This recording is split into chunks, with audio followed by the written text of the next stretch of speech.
అందరికీ నమస్కారం. నేను ప్రమ్లోచన ధార. ఇండియన్ హిస్టరీలో ఈరోజు అంటే జూలై 17 గుర్తు చేసుకోవడానికి 2 ఇంపార్టెంట్ ఈవెంట్స్ రికార్డ్ అవ్వడం జరిగింది.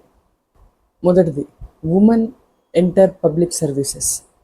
భారత్ ప్రభుత్వం ఉమెన్ను పబ్లిక్ సర్వీసెస్లో జాయిన్ చేసుకోవడం 1948 ఇయర్లో ప్రారంభించింది.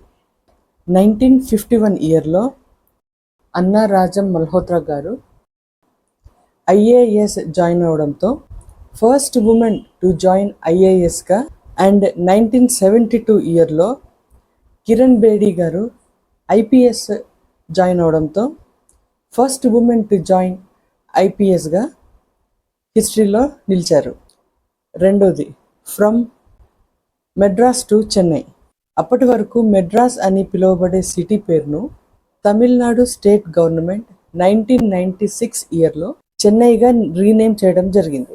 ఇదండి ఈరోజు హిస్టరీ. మరొక వీడియోతో కలుద్దాం. బాయ్.